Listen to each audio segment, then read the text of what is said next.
Good afternoon, good morning. This is Mark Johnson from Loyalty360. Hope everyone's happy, safe, and well. I want to welcome you back to another edition of Loyalty Live. In this series, we talk to leading agencies, technology partners, and consultants in customer channel and brand loyalty about the technology trends and best practices that impact a brand's ability to drive unique experiences, enhance customer engagement, and most importantly, impact customer loyalty. It allows for a deeper insight and deeper look, should I say, into the state of customer loyalty as we surface a number of challenges as we meet with brand marketers as part of our membership. And these Loyalty Live sessions allow for a pragmatic and empirically driven response to some of these challenges, which helps brands understand and evaluate the customer loyalty landscape in a unique manner. Today, we have the pleasure of speaking with Eugenia Blackstone, the Chief Marketing Officer at Iris, powered by Generali. How are you today? I'm good. How are you? I'm doing well. Thank you very much. First off, we always like to start these on a more personal note. I'd like to get to know a little bit more, about the people we're speaking with and your role. So we'd love to know a little bit more about you, your role with Iris, and how long you've been at the company, and maybe a bit about your background. Sure. As you mentioned, I'm the Chief Marketing Officer here at Iris. I've been with the company almost 10 and a half years. So long time, longer than I thought I'd be any place for that matter, but I genuinely enjoy it. So I've stuck around. And I've been in marketing really all my career. I started out at Caterpillar and eventually went through a couple of different iterations of roles at other places, but always in marketing, and then made my way to Iris. Okay, great. When you look at the company, for those who may not be familiar with the company, can you give us a brief overview of the company? What you guys do, how you do it, and then kind of areas of specialization or even industries you may specialize in. Sure. So Iris is, or Iris powered by Generali is the long name. I'll kind of use Iris throughout because it can be a bit of a mouthful, but we're a global B2B2C identity and cyber protection company, actually global identity and cyber protection company. So we offer our services worldwide. We like to refer to ourselves as people first and tech forward. And I'll talk a little bit more about that as we continue to kind of go through the discussion here. But we started back in 2003, at that time, just offering identity resolution services, and have really expanded our services as the fraud landscape has evolved. So today, we provide a variety of products and services in that identity cyber protection space to help companies and their customers across the globe really just help protect themselves from what feel like pervasive and ever-present identity and cyber threats that are out there. I think one of the things that really sets us apart is not necessarily what we do, but how we do what we do. Okay. We really strongly believe that these types of crimes, identity theft, cyber crime, that they're extremely personal. And because of that, we use a combination of really kind of constantly evolving tools, because again, the space is constantly evolving, to help consumers not become a victim. But should they become a victim, to really ensure that they are receiving compassionate, caring, expert assistance in really resolving or restoring their identity if the unfortunate should happen. So we really think this combination of kind of powerful technology on the front end and really human, caring, resolution support on the back end if necessary is kind of the optimal solution for our partners' customers. Okay, great. Recently, you rebranded from Generali Global Assistance to Iris, powered by Generali. Can you tell us a little bit about the rebrand, why your team felt a rebrand was needed, was necessary? Sure. So under that Generali Global Assistance umbrella was a number of different what we internally kind of refer to as business units that operated in different segments. We offer travel assistance services, cost containment services, a number of different things. And I think for the identity and cyber protection business specifically, we just felt that there was some confusion around what lines of businesses we were in and what services we actually offered in that space. And when you are offering such great services as travel assistance and travel insurance, Sometimes that's what people tend to default to think of when they're thinking about Generali Global Assistance. And we just kind of felt like there was some confusion there. So to eliminate that confusion and really highlight that what we do at Iris is the identity and cyber protection, we decided to change the name to Iris, powered by Generali. So the Generali Global Assistance branding does still exist. We just don't use it specifically for our global identity and cyber protection business. Okay, great. Are there specific verticals that you traditionally work within? And, how does Iris typically work with your clients and with your partners? Yeah, so it's interesting, identity fraud, I'm a hand talker, sorry, identity fraud and cybercrime don't discriminate. So fraudsters, scammers, identity thieves, they don't care where you live, how much money you make, what kind of education you have, all that jazz. They just see you as a potential target. So if you have an identity, you're in their crosshairs, so to speak. And so because of that, we don't really say that we specialize or focus on a particular industry. Again, anybody that has an identity is potential target for these folks. So we really believe that these services could and should be offered by almost any company that sees value in protecting the identity of their members and their customers. So we tend to partner with organizations that see value in that, first and foremost, that mission of keeping their clients or their customers or members' identity safe. But then beyond that, that see value in partnering with a company that has the technical capability to do that, the know-how to do that, kind of the skill set and expertise to be able to do that. But then on top of that, is also very passionate about keeping the customer at the center of it all, and really understanding that behind this identity theft incident is a real human with a life that's been impacted by this situation in some way. I personally feel like good customer service is becoming a lost art. And so it's really important, especially when you're in a time of crisis, which people typically are in situations like this. They feel violated. Something, unfortunate has happened to them. And so it's scary, it's chaotic. And so the last thing you want is to make contact with someone and trying to resolve that issue that makes you feel like you're just a number, you're another, dotted line, on in another phone call, or that it's somehow your fault, that just doesn't understand that you're a person, and that this is capable of really happening to anyone. So if having the right expertise in technology, but also having that human touch is important, we think that makes for the ideal partnership for us. Okay. And one of the things we'd like to do at Loyalty360 is get an understanding of how people define different terms, in need for, having kind of a shared understanding of terms that are very important. And at the base is customer loyalty. How do you define customer loyalty, and what is your company's philosophy on customer loyalty? Sure. So I personally define customer loyalty really as a customer or consumer in general making an active and conscious choice to choose the same provider or business each time the need arises for them to address a problem that your product or service can resolve.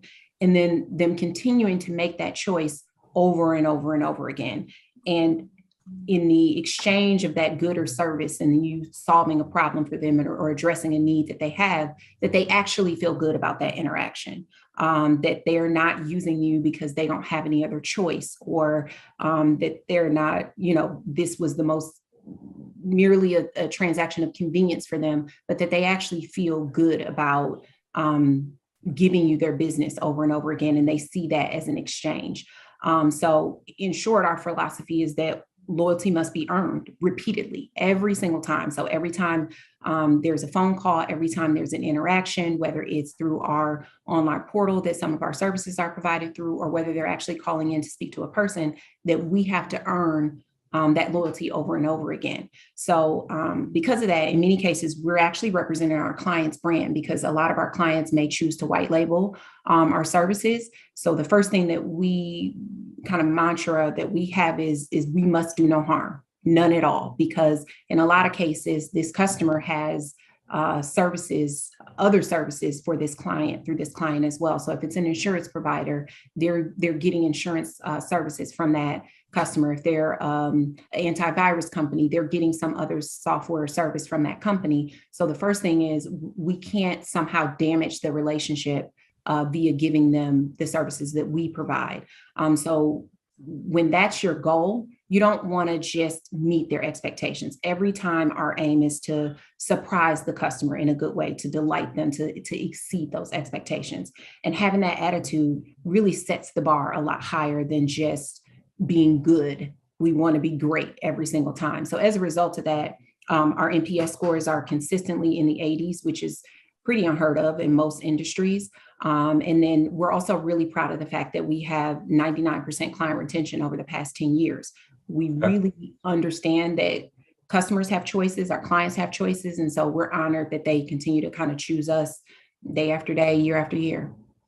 And I think when you look at customer loyalty, having the fraud issues that you address, identity issues potentially, those could really impact a customer's loyalty to your customer. That B2B2C example you talked about. So I would think the products and services that you offer, if used effectively, can help embellish or enhance the customer loyalty metrics, NPS scores of the clients that you work with that are reaching out to the end consumer. Correct? Absolutely. I think, there are times when we get, or lots of times, many times we have, more than I can count, we get a lot of positive feedback from these end customers.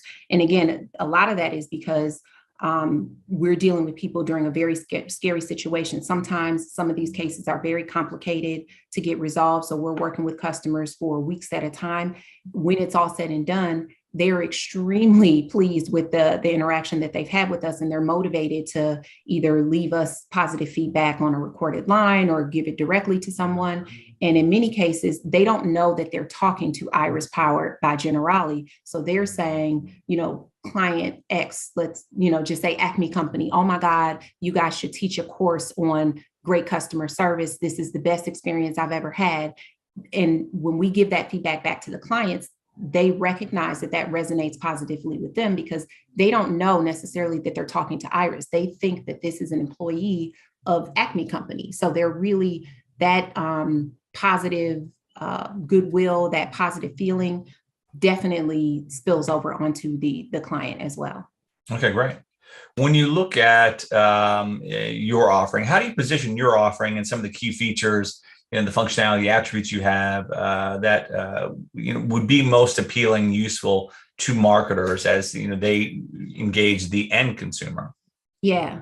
So I'll take this kind of in two pieces because I mentioned at the outset, we're global, people first, technology forward provider. So we understand how important and critical the technology is, but we hold the customer experience, like I said, just as high. And so that means we're really careful about not adding features for the sake of adding features. So when we add a feature, we really want to make sure that it's easy for the customer. Number one, that there's value there. There's a reason why we're adding the feature. It's actually going to somehow better protect the customer. It's going to increase the ease of use or something like that, because we want to make sure that the customer will actually end up using it. From a functionality standpoint, it's better, it's more intuitive, it's engaging, something along those lines. It has to be a reason why we're adding it, not just because it's a new feature out there or some competitor is now offering this as a feature. So because of that, we may not be what other, somebody is just looking to check a box side by side with another competitor. We may not check all the boxes, but we actually see that as a positive thing from a B2B standpoint, because as a business partner, you're paying for those extra features, even if an end customer doesn't use them or not.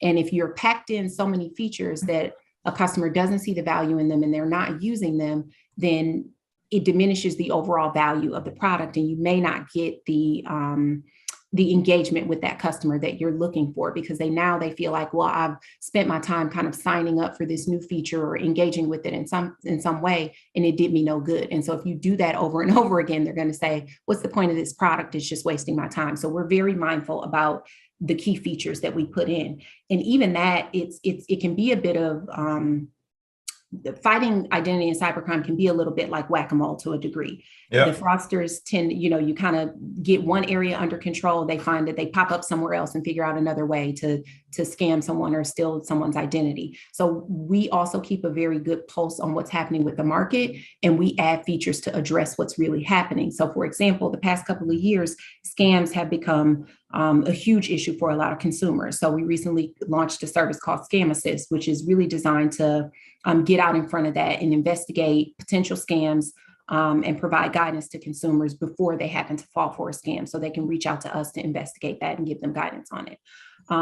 Prior, at one point in time, mainly before kind of chip and pin, new account fraud was huge, for example.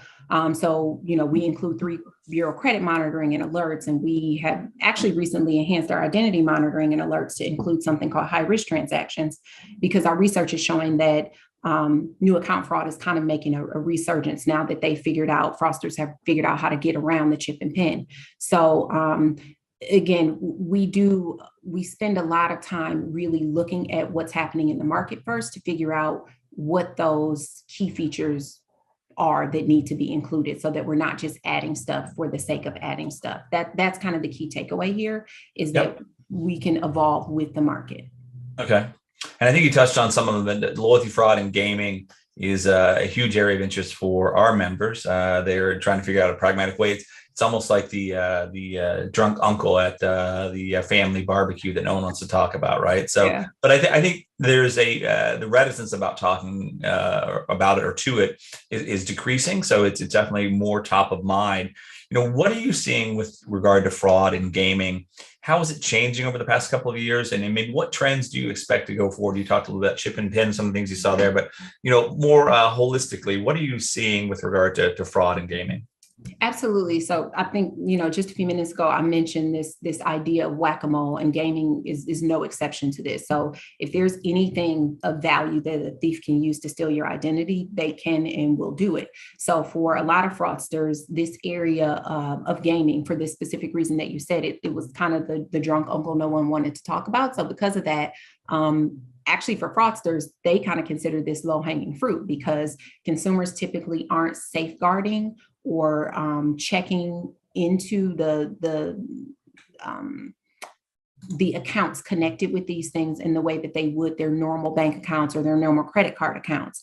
Additionally, we know that many consumers are guilty of using kind of the same passwords across multiple accounts, and these gaming accounts and kind of loyalty accounts are no exception. So that's why we always recommend using a unique password for every account, but we know that for a lot of people, that's difficult. There's too many accounts to remember, so at a minimum, we recommend that consumers kind of keep track of these passwords and update them frequently. And, most importantly, if they're notified of a breach impacting an account that used that same password, to go ahead and make sure they change, all of the accounts that are using that password. Now, with respect to gaming in particular, many gaming platforms also have a high degree of anonymity for a number of reasons. So that also kind of makes them a right target to be targeted.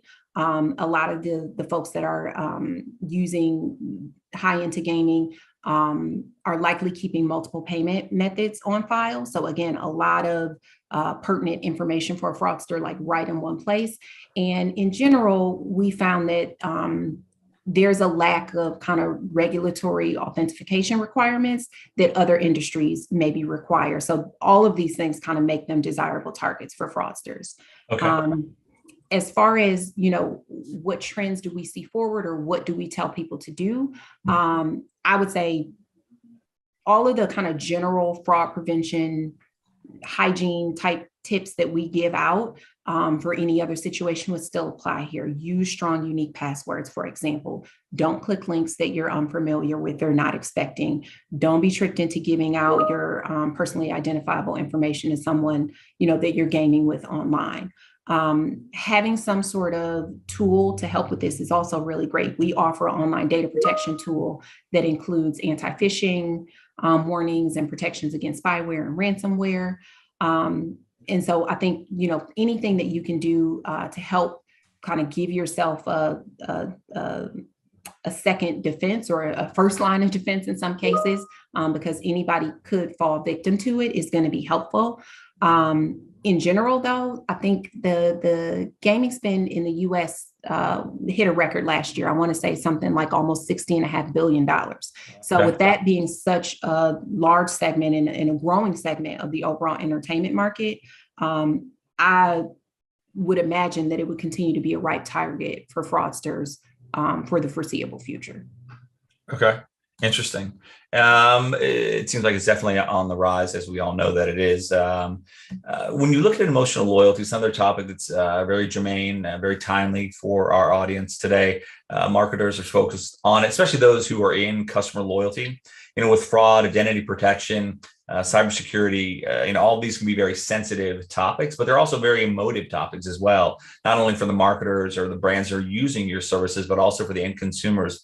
What trends are you seeing with regard to emotional loyalty, and how are your clients trying to build more, personal connections with their customers?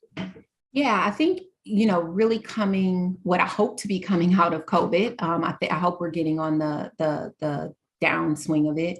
But during the past couple of years, when people have been stuck inside and dealing with a lot of tragedy in some cases, I think it's really made them reevaluate, the need for and the desire for some level of emotional loyalty.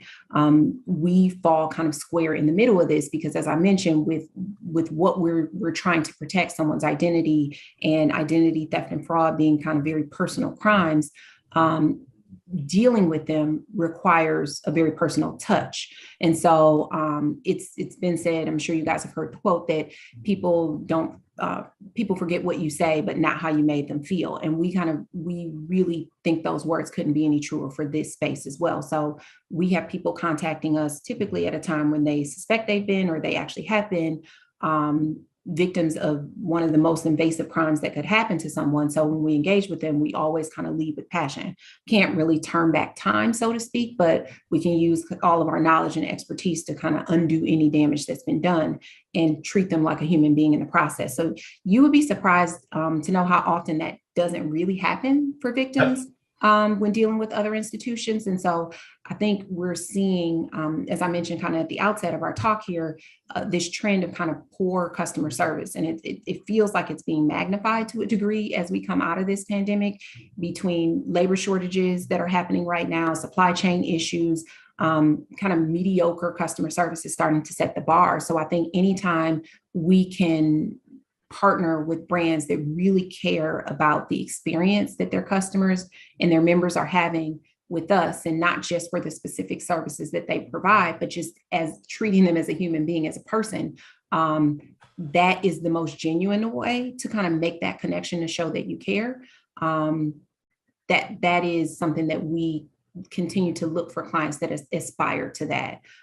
We want to partner with clients that see value in that, because we know that that's an area that we are more than capable of either partnering with right alongside with them, or even if they feel like it's an area where they could use more help at, that because it's something that we're good at, we can really help kind of bring them along as well. Okay. Well, I think this has been very impactful for me. It's great to learn more as we continue to engage with Iris. One of the things that you guys are doing and seeing and hearing around fraud and its impact, and just how you are helping your customers kind of address some of the challenges that exist, right? So it was great to hear more about your offering and learn more about you today, and it was great having your perspective on customer loyalty. Absolutely. It's always nice to be able to come. I could talk about this stuff forever. So it's always nice to be able to come and talk to folks that are interested in hearing about it. And we love to be welcome back anytime. All right, great. And thank you. Your passion is very much front and center, which is great to hear, because sometimes you don't always hear that. But with you, the passion you have for the brand and being there for 10.5 years is great. And it's great to hear. And it definitely resonates, and definitely germane and applicable to our audience for sure. So thank you again. Absolutely. Thank you for having me. Absolutely. And thank you everyone for listening. Please make sure you join us again soon for another edition of Loyalty Live. Thank you.